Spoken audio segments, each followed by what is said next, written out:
Фура привычно скользила по шоссе. Шум колес был убаюкивающим. На верхушках сосен по дороге золотились отблески восходящего солнца. На губах Ивана Петровича играла загадочная улыбка. День был прекрасным, и он ехал по заданию. Водитель любил свою работу, обожал такие утренние часы, когда на трассе никого не было, только он и шоссе, уходящее вдаль. Глава 1. Предчувствие. День не задался с самого начала. С утра Иван беспощадно поругался с женой. Предстоял дальний рейс, а Нинка, как обычно, начала приставать с разными глупостями по поводу того, что надо купить в ближайшее время. Иван не выдержал, как обычно, набатно повысил голос. Жена в ответ: ну все, как это происходило всегда. Но было все-таки что-то необычное. Каким-то холодком пахло на Петровича, когда он привычно послал жену куда подальше, как будто и не стоило этого делать. Дальше больше. На работе выяснилось, что его обычный сменщик Федор заболел, а на рейс ему дают молодого напарника Никиту. Иван Петрович недолюбливал этого парня с вечно блудливой усмешкой и стремлением понравиться начальству. Но деваться было некуда. В день нужно было делать минимум 800 километров, а обычно руководство колонны требовало, чтобы дальнобойщик и 1000 проезжали. Один бы это Петрович сделать не смог, поэтому волей-неволей пришлось соглашаться на Никиту. Конечно, он все высказал начальнику автоколонны Веремееву и ответил: «Петрович, не бузи, Федя болеет, я что ли с тобой ехать должен?» «А хоть бы и ты!» – горячился Иван. «С Никитой этого пороку, как с козла молока. Ты вот пузо отрастил, ряху наел, забыл, как сам в рейсе ходил». «Ты мне это прекрати», – сказал начальник, – «а то сажу тебя с МАН вон на КамАЗ, будешь тут вокруг города на 300 км ездить». «Да иди ты знаешь куда», – сказал Петрович, и снова что-то неприятно закололо, когда Веремеев сказал ему вслед, чтобы он сам катился куда подальше. Что-то тоскливое вдруг посетило Ивана, но грустить было некогда. Буркнув что-то услужливому Никите, Петрович завел автомобиль и выехал за пределы предприятия. Никита примостился рядом и смотрел в окно. Что-то снова мелькнуло где-то на краешке подсознания, но Иван подумал, что это из-за Нинки и Веремеева, и не придал значения. Глава 2. Дорога. Никита оказался не таким уж и профаном. Как водитель он был очень неплох, ехал быстро, да еще и трепался всю дорогу напропалую. Что он только не рассказывал Петровичу, и какой Никита ловелас, и как девки клюют на него, как на Джонни Деппа из «Пиратов Карибского моря». Только он красивее на порядок, поведал он Ивану, и что никак не может найти себе нужную кандидатуру в жены. «Но я же должен понимать, что она самая лучшая», – смеялся парень. «Вот и экспериментирую с разными девчонками». Петрович усмехался в ус, слушал трёп парня и думал: неужели я был такой разгильдяй? Вроде у нас с Нинкой все чин-чинарем было. Вслух он этого не произносил, говорил мало, немного подкалывал своего напарника, отчего тот все больше входил в раж и рассказывал о своих любовных победах все больше и больше. За первый день они сделали больше 1000 километров, потом в таком темпе продвигались и дальше. Ночевали Иван и Никита привычно в машине, даже позволяя себе останавливаться по ночам на стоянках, поскольку график опережали солидно. Все шло как обычно, и ничто вроде не напоминало первого неудачного дня командировки. Глава 3. Внезапный поворот. И вот где-то посредине маршрута, ближе к вечеру, Никита, осмеливший и, по его мнению, наладивший полный контакт со своим опытным напарником, вдруг сказал: «Петрович, слушай, тут одна такая тёлка живет по дороге, закачаешься. Я здесь был, с ней познакомился, огонь просто. Живет одна, места много, давай отдохнем как люди, а?» Иван удивился. Ты охренел, что ли? А как же график? Еремеев меня с потрохами сожрет, тем более, что послал я его перед командировкой. Никита за словом в карман не лез. Да мы уже на 2 дня график опережаем, слушай, ну давай проведем вечер и ночь нормально. Она еще и готовит вкусно, борщи у нее разные, картошка с грибами, пельмени во рту тают. У Петровича, который не любил сухомятку, а обожал вкусную пищу, что-то призывно булькнуло в животе. Никита за эти дни немного изучил своего напарника и четко вычислил, что от вкусного ужина Иван вряд ли откажется. И он продолжил добивать своего опытного сменщика. «Ну, Петрович, тут недалеко. Вот вскоре уже до поворота доедем, там еще километров 30-40 и мы у цели. А Машка тебе тоже понравится, озорная, гостеприимная, хваткая, как в старых фильмах таких советских». Иван еще что-то пытался возразить, что погода, мол, нелетная, вон гроза собирается, как мы по темнотище поедем по лесу, а вдруг люди какие лихие, а груз немало стоит. Но Никита снял все возражения. «Батя, это тебе не 90-е, когда вы колонной ездили, да от каждого куста шарахались». И так он заливисто рассмеялся, что не стал ему Петрович рассказывать о своих делах в это время, когда не с девками они баловались, а с братками разных мастей разбирались. И не все хорошо заканчивалось тогда. Но глядя на улыбающего Никиту, не захотелось ему парню настроение портить. Да и поесть хотелось по-человечески, нормально и отдохнуть в теплой постели, а не на жестком спальном месте в тряской кабине. «Ну ладно, уговорил», – сказал Петрович, и внезапно что-то холодное пробежало по его телу. «Что ж такое, старею что ли? Что за напасть такая?» Подумал он, но мысль эта ушла при виде Никиты, отплясывающей какую-то невообразимую смесь цыганочки и джиги за рулем большегруза. «Ес, ес, ес!» – вопил парень, отбивая невообразимую дробь на руле. Погода меж тем начала портиться. Вдали показались всполохи молнии, и капли дождя начали призывно барабанить по кабине. Потемнело, и только лучи фар пробивали дорогу в сгущающейся мгле.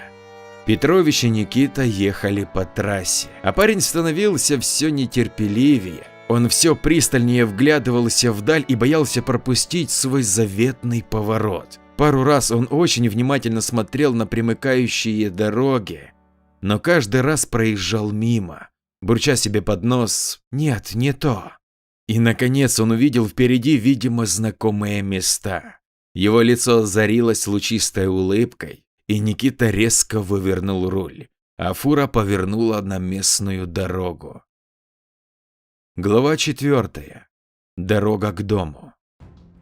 Тьма сгущалась, дорога была узкой, и ветки начали елозить по кузову фуры. «Не дай бог встречная», – мелькнула мысль у Петровича, – «не разъехаться нам никак». Но встречных не попадалось, а дорога становилась хуже. Постепенно широкая улыбка с лица Никиты начала сползать, уступая место самой настоящей растерянности. Дождь усиливался, зловеще сверкали молнии, темный лес с обоих сторон стоял пугающий да нельзя изгородью. Никита чувствовал себя все неувереннее. «Ты чего?» – спросил Иван. «Не там повернули, что ли?» Никита виновато посмотрел на напарника и утвердительно кивнул. «Ну, блядь, здорово, ничего не скажешь», – пробурчал Петрович. «Твою мать, тут нам никак не развернуться, а проехали мы чай километров 30, теперь деваться некуда, надо вперед ехать, чтобы где-то крутануться. Ну, блядь, ты балбес все-таки, Никита». Парень продолжал угрюмо смотреть вперед и крутить баранку, следуя за извивами дороги, которая становилась все хуже. «Ну не может такого быть, Петрович, чтобы дорога в никуда вела?» – спросил Никита. «Наверняка куда-то выведет». Иван был мрачен. «Будем надеяться». Но через километров 2 дорога резко пошла в подъем, и тяжело груженная фура начала пробуксовывать, не в силах преодолеть сопротивление вязкого грунта, который, чавкая, словно бы заглатывал ее целиком. Еще метров 50, и машина полностью завязла. Петрович, чертыхаясь, вылез из теплой кабины, с другой стороны вывалился обескураженный Никита. Дождь хлестал их как будто гигантской пленкой. От стоящих деревьев веяло мраком и каким-то леденящим душу холодом. «Ну и чего теперь делать будем?» – прорычал Иван. «Ни кола, ни двора, фиг знает, где люди тут». «Петрович!» – завопил глазастый Никита. «Вижу огонек какой-то, айда туда! Сюда в кабину вернуться всегда успеем, может подскажут, где тут трактор взять». Иван посмотрел и вправду увидел впереди по направлению их движения какой-то огонек. Он был недалеко, где-то в полукилометрах оттуда. «Ну ладно, шут с тобой, чую, точно пересадит меня на КамАЗ Еремеев с таким напарничком», – сказал Иван, и водители двинулись в путь. Даже им в резиновых сапогах идти было сложно. Грязью чувакая жирной да ржавою. Вязнуть лошади по стремена, вспомнил Петрович любимого Высоцкого. Но делать было нечего, и они пошли. Через какое-то время огоньки приняли зримые очертания. «Дом!» – восторженно сказал снова улыбающийся Никита. «Ох, кто тут живет-то в такой глуши?» – спросил Петрович и постучал в дверь. Глава 5. Дом. Никто не откликнулся, и тогда за дело взялся Никита, который стал барабанить в дверь со всей мощью и удалью молодого парня. И когда напарники совсем было отчаялись и собирались уже возвращаться обратно к машине, дверь внезапно отворилась. Весь растрепанный от процесса стучания в дверь Никита просто обомлел. Перед ним стояла очаровательная брюнетка с великолепной фигурой, а на ее губах мелькало некое подобие улыбки. «Мы тут на машине на грузовой заблудились, застряли, в грязи зависли», – залепетал сразу смутившийся и забывший о своих любовных подвигах Никита, большая часть которых была плодом его разгоряченного воображения. «Здравствуйте, проходите, бедненькие, подождем, все вымокли, да, и грязь тут у нас какая-то, меня Саша зовут», – мило проворковала девушка. «Никита», – завопил молодой водитель, а Иван Петрович тоже несколько тяжеловесно представился. «Проходите, ребятки, сейчас сохнуть будете, покормлю вас, надо дождь, непогоду переждать», – мило защебетала Саша.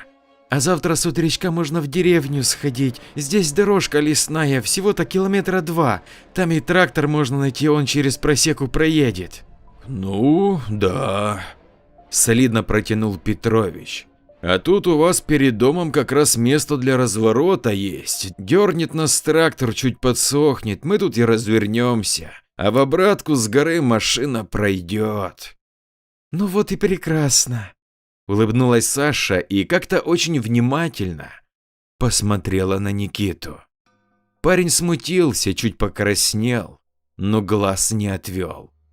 «А теперь прошу, я сейчас быстренько накрою». Дальше был вкусный ужин, большую часть которого Петрович промолчал. Зато разошедшийся Никита сыпал шутками и прибаутками. О своих любовных победах в новых обстоятельствах он благоразумно умалчивал, а вот всякие водительские байки травил без созрения совести. И что удивительно, Саша внимательно слушала, улыбалась и смеялась, а еще на стол она поставила бутылочку водки, которую очень быстро уговорили, как и вторую после нее. Сама она не пила, но заливисто смеялась и поглядывала на Никиту все более пристально. Вот и рука ее оказалась в руке парня, и тот, вспомнив свои рассказы о собственных подвигах Казановы, все плотнее прижимался к ней. По телу Петровича разливалась неприятная истома, но что-то ему было нехорошо, что-то холодное, подобное кинжалу, было в его груди. как это было в детстве, когда его покусал бешеный соседский пес в деревне. Потом Ваньке кололи 40 уколов в живот, но тогда он не переживал. А неважно ему было утром того дня, когда он почувствовал что-то неладное, хотя до встречи с бешеной собакой еще оставалось пара часов. И вот сейчас он ожидал нечто подобное. Что его смущало, было непонятно. То ли лампочки как-то мигали, но это могло быть следствием грозы, то ли улыбка была у девки какая-то странная. Петрович еще вспомнил, что он со школьной скамьи не понимал, что такого люди нашли в улыбке Джоконды. Говорят, что она загадочная. Так Ивану она казалась какой-то фальшивой и натянутой. Он и знал чуть ли не единственную картину, как-то на уроке ее обсуждали, и ему так хотелось сказать, что он думает об этом символе красоты. Но тогда он сдержался, а сейчас улыбка Саши казалась ему еще более натянутой, лицемерной и какой-то плотоядной, что ли. В детстве мультик такой был, где Вовка плохо учился, попал в страну невыученных уроков, и там встретилась ему корова, которую он по ошибке назвал плотоядной. И вот гонялась за ним эта хищная корова, и как бедный Вовка ее не увещевал, но она говорила ему: «Фигушки, я плотоядная», и хищно облизывалась. На секунду Петровичу показалось, что язычок, мило облизывающий губы Саши, тоже из этой серии. «Наверное, старею», – подумал водитель и выпил еще рюмочку водочки, закусив хрустким огурцом. Меж тем романтические отношения Саши и Никиты обретали все более ясные очертания. Дело шло к глубокой ночи, и когда Петрович пошел в угрюмую спальню, парень и девушка пошли в другую. «Ну, дело молодое. Пущай забавляется Никита, не с Машей, так с Сашей». На сон грядущий подумал Иван и почти сразу привычно захрапел. Глава 6. Ночной кошмар. Спал Иван плохо. Снилась ему какая-то белиберда, жутко завывал ветер, струи дождя тарабанили в окно, как щупальца какого-то невидимого существа. Пару раз сквозь сон слышались ему Никитины вопли, какие-то стоны, чебуршание и прочая муть. Но Петрович переворачивался на другой бок и снова засыпал. Но внезапно, через какое-то время, он вновь проснулся от какого-то щемящего и больного чувства, и ледяной кинжал прошел через него, вызывая немыслимую дрожь. Он вскочил, все было так же. По потолку пробегали причудливые тени, но что-то в атмосфере дома неумолимо изменилось. Как-то жена затащила Ивана на фильм ужасов, но это его не впечатлило, и он привычно там захрапел. Но ненадолго что-то лепетало ему потом про атмосферу ужаса, а он беззлобно отмахивался. А вот сейчас он ощущал ее. Атмосферу, что-то гнетущее повисло в воздухе, мурашки пробежали по телу Ивана. Он чувствовал что-то такое странное, как будто из безобидного шкафа на него набросится нечто, с чем он не сможет совладать. Иван осторожно спустил ноги с постели, откуда-то доносился странный звук. «Что за чертовщина такая?» – подумал он. «Надо пойти глянуть». Он медленно вышел из комнаты. Звуки доносились из комнаты, где уединился Никита и Саша. Петрович медленно подошел к двери и, хотя ему это почему-то очень не хотелось, приоткрыл ее. То, что он увидел там, было жутким до невообразимости отчетливым кошмаром. На кровати, где были девушка и парень, находился мягкий клубок с отвратительными щупальцами, весь в слизи и какой-то еще жуткой вонючей субстанции. В нем можно было угадать отдельные черты Никитки, его страдальческую гримасу и выражение эстетического упоения на лице того, что было раньше с Сашей. Все в теле Ивана содрогнулось от дикого ужаса. Он попытался попятиться, но внезапно одно щупальце приподнялось над кроватью и прошипело: «Спать!». Больше Петрович не помнил ничего. Глава 7. Дорога из дома. Утром Иван проснулся с больной головой. «Сколько же я вчера выпил-то?» – подумал он. «И сколько время сейчас?» 12 часов уже? Вот это да! А как же гаишники на трассе?»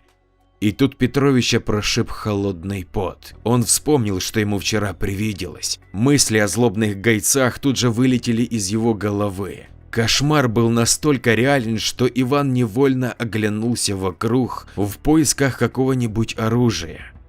В спальне ничего подходящего не было. Мужчина вышел из комнаты. И тут, спустившись вниз, Иван буквально нос к носу столкнулся с жизнерадостным и брызгающим энергией Никитой. «Петрович, ну силен ты спать, а мы с Сашей в деревню уже успели сходить за трактором, вон вытащили нашу красавицу-машинку, я уж и развернулся, вон она, под окном стоит». Иван подозрительно посмотрел на своего напарника. На лице Никиты сияла лучезарная улыбка. Ничто в его облике не выдавало той страдальческой гримасы, которую видел вчера Петрович в своем ночном кошмаре. Но что-то не давало Ивану успокоиться. «А Саша где?» – подозрительно спросил он. «А она в деревне осталась», – отрапортовал Никита. «Дела у нее там, на обратном пути в гости ждет», – засмеялся парень. «Нет уж», – сурово отрезал Петрович, – «никаких обратных заездов, и так уже от графика отбиваемся». «Ну и ладно, не романтичный ты, дядь Вань, не трепетный, не с тобой, так потом с кем-нибудь еще заеду». Никита улыбался во все 32 зуба. «Давай я поеду, я вчера не пил почти, все Сашка любовался, а ты одну за одной накатывал». Напарники сели в машину, которая, привычно заурчав, тронулась с места, и через час были уже на трассе. Глава 8. Странная история. Странные чувства обуревали Ивана по мере того, как дело близилось к вечеру. То ли ночной кошмар покоя не давал, то ли похмельный синдром, на который он грешил, как на испортивший ему настроение. Да и Никита вел себя как-то странно. Никаких историй о любовных похождениях он больше не рассказывал. К вечеру становился все мрачнее и странно посматривал на Ивана.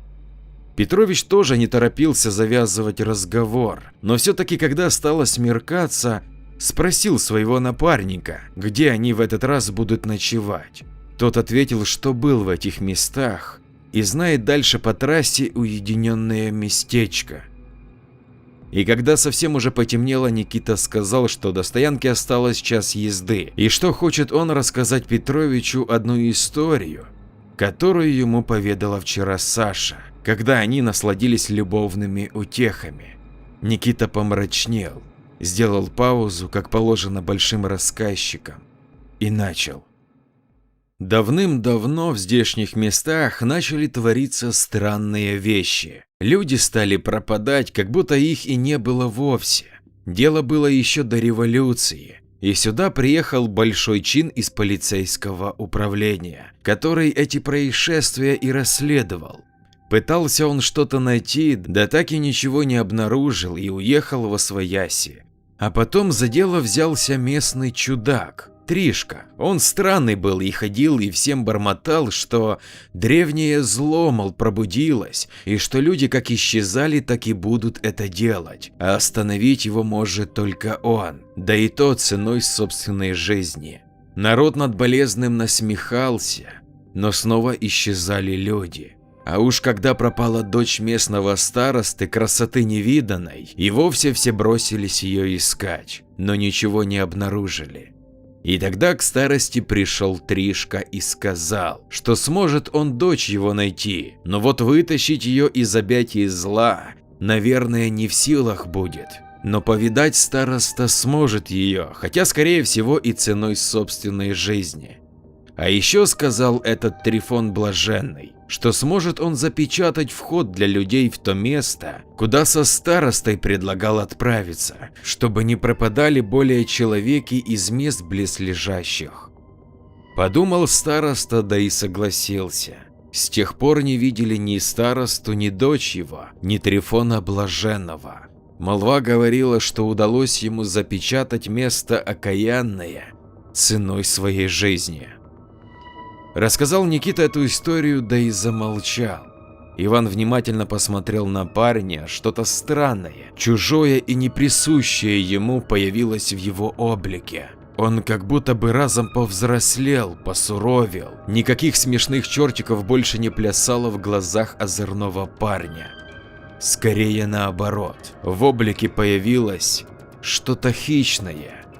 А вот и стояночка, хриплым голосом сказал Никита. Глава 9. Дорога в никуда. Время близилось к полночи, Никита был задумчив. Молчалив был и Иван, беспокойство которого все нарастало. Лес своей мрачностью напоминал себя из прошлой ночи, только сейчас стояла мертвая тишина, ни один листочек не шевелится на деревьях. Совершенно не спалось, и Петрович покосился на напарника. По лицу Никиты пробежала дрожь, его глаза начали мутнеть. Иван инстинктивно отпрянул в сторону и попытался выпрыгнуть из кабины. Куда там? Никита посмотрел мутными глазами в его сторону и безучастно, как робот, произнес: «Зря вы вчера повернули в это место. То ли гроза подействовала, то ли рамки временные на Тришкин наговор, но разрушили вы его». Петрович взглянул в его зрачки и замер. На него глядела сама бездна, кошмарная, всепроникающая, непобедимая. Тело Никиты начало трансформироваться, из него выползли какие-то отвратительные щупальца, которые обвивали Ивана и не давали ему двигаться. Перед ним появился лик вчерашней Саши. Затем он стал трансформироваться в лица каких-то других, незнакомых ему людей. Все они молили о пощаде. Но бездна нагоняла их и поглощала, одного за другим. Одно лицо показалось ему наиболее выразительно. Оно что-то пыталось сказать. Это же Трифон, заклятие которого мы нечаянно вчера с Никитой нарушили. Промелькнулась последняя собственная мысль в голове Петровича. Затем на его лицо брызнула отвратительная зеленая жижа, перед ним промелькнула жена Нина, что-то вечно орущий Веремеев, и тьма поглотила его. Проезжающие мимо водители редких полуночных машин ничего необычного не заметили в стоящей на стоянке фуры.